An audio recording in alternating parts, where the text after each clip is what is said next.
Welcome to ஷானுராம்ஸ் kitchen. இன்றைக்கி வந்து நம்ம பலாக்காயில் வந்து சிப்ஸ் எப்படி போடுறதுங்கிறத பார்க்கலாம். இந்த பலாக்காயை வந்து எப்படி கட் பண்ணணும், அதில் இருக்கிற சொலையையும் அதில் இருக்கிற கொட்டையும் நம்ம வந்து எப்படி தனித்தனியாக எடுக்கணும் அப்படிங்கிறத வந்து ஒரு வீடியோவாக ஆல்ரெடி நான் போட்டிருக்கேன் என்னோடய சேனலில். ஸோ நீங்கள் அதை செக் பண்ணிக்கோங்க.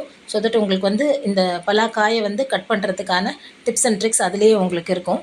இப்போ இந்த பலாக்காயை வந்து நான் ஃபுல்லாக எல்லாத்தையும் கட் பண்ணி எடுத்துட்டு எல்லாத்தையும் தனித்தனி சொலையாக எடுத்ததுக்கப்புறமா கட் பண்ணுறதுக்கு முன்னாடி நான் உங்களுக்கு காமிக்கிறேன். பலாக்காய் நம்ம கட் பண்ணினதோட சொலை எல்லாத்தையும் இந்த மாதிரி நான் இங்கே எடுத்து வச்சுருக்கேன். கொட்டை எல்லாத்தையும் எடுத்தாச்சு, நான் க்ளீனாக எடுத்து வச்சுருக்கேன். இப்போ இதை நம்ம வந்து நல்ல திக்கான பீசஸாக, நல்ல கனகனமான பீசஸாக நம்ம இதை கட் பண்ணிக்கலாம் சிப்ஸு போடுறதுக்கு. ஸோ இதை எப்படி கட் பண்ணணுங்கிறதையும் நான் இப்போ உங்களுக்கு காமிக்கிறேன்.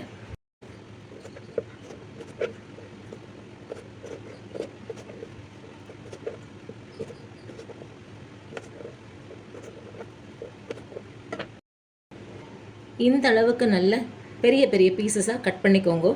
கொஞ்சம் நல்லா கனமாக இருந்தால் தான் உங்களுக்கு வந்து எண்ணெயில் போட்டு பொரிஞ்சு வரும்போது உங்களுக்கு சாப்பிட்றதுக்காவது கிடைக்கும். அப்படி இல்லைன்னா ரொம்ப கரைஞ்சா மாதிரி ஆகிடும்.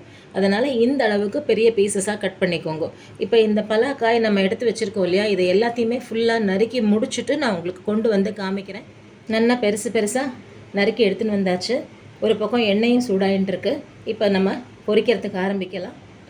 இழுப்புச்சட்டியில் வந்து எண்ணெய் நல்லா சூடாக இருக்குது. இப்போ நம்ம முதல்ல வந்து ஒரு ஈடு போட்டுக்கலாம்.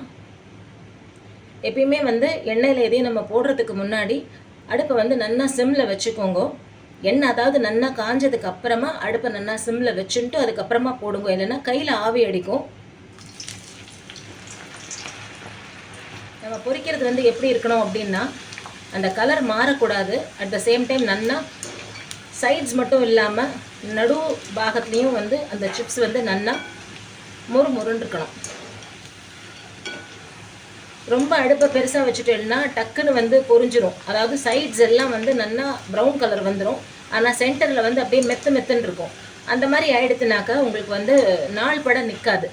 ஒரு 2 நாள் எல்லாமே ஒரு மாதிரி சிக்கு வாசனை வர ஆரம்பிச்சிடும், சவுக்குன்னு இருக்கும். அதனால் அடுப்பை வந்து நீங்கள் டெம்பரேச்சர் பார்த்து நீங்கள் ஜாஸ்தி ஆக்கிக்கிறதோ இல்லை கம்மியாக வச்சுக்கிறதோ அது எப்படிங்கிறத நீங்கள் பார்த்து போடும்போது எவ்வளோ சலசலான்னு இருந்தது, இப்போ வந்து அந்த சலசலப்பு கம்மியாகிடுது.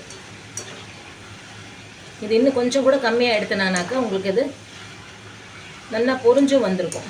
எடுத்து தட்டில் போடும்போது டக்குன்னு சத்தம் வர மாதிரி இருக்கணும், அப்படியே மெத்துன்னு இருக்கக்கூடாது. அதுதான் நம்மளுக்கு அளவு, எந்த அளவுக்கு இது நல்லா பொரிஞ்சு வந்திருக்கு அப்படிங்கிறதுக்கு இந்த சத்தத்திலேயே உங்களுக்கு தெரியும்.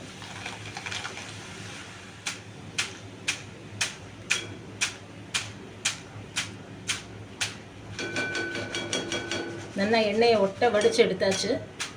இப்போ இதை அப்படியே நம்ம ஒரு தட்டில் போட்டுடலாம். அதே மாதிரி நம்ம நெக்ஸ்ட் பேட்சும் போட்டுக்கலாம்.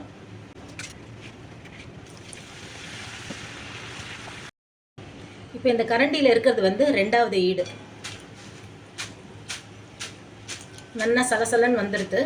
இப்போ அதை அப்படியே நல்லா வடிகட்டி தட்டில் எடுத்து வச்சுட்டுலாம். தட்டில் விழும்போதே எந்த அளவுக்கு சத்தம் நல்லா இருக்குது பார்த்தீங்களா. இப்போ நம்ம நெக்ஸ்ட் ரவுண்ட் போட்டுக்கலாம்.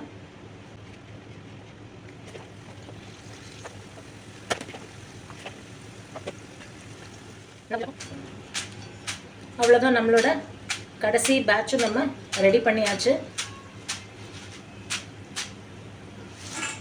இது அப்படியே இந்த பெரிய பேசினில் எல்லாத்தையும் எடுத்து போட்டுடலாம். நல்லா சூப்பராக மொறுன்னு நம்மளோட பலாக்காயில் சிப்ஸ் ரெடி ஆகிடுது. இப்போ இதுக்கு நம்ம வந்து கொஞ்சம் உப்பு போட்டு குலுக்கி கொடுத்துடலாம். ஒரு சின்ன டீஸ்பூனால் ஒரே 1 டீஸ்பூன் அளவுக்கு தான் போட்டுருக்கேன். ரொம்ப ஜாஸ்தி போட்டானாக்கா உப்பு தான் ரொம்ப ஜாஸ்தி தெரியும். ஏன்னா இது வந்து லேசாக ஒரு திதிப்போடு இருக்கிற காய் இல்லையா, அதனால் ரொம்ப ஜாஸ்தி உப்பு போட்டுட்டேன்னா நல்லா இருக்காது.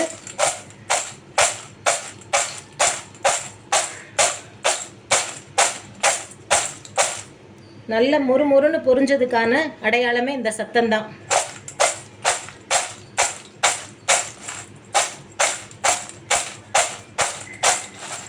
நல்ல சூப்பராக நம்மளோட பலாக்காயில் வந்து சிப்ஸ் ரெடி ஆகிடுது. நீங்களும் இதே மாதிரி ட்ரை பண்ணி பாருங்க. எப்படி வந்ததுங்கிறத உங்களோட கமெண்ட்ஸில் சொல்லுங்க. தேங்க்யூ.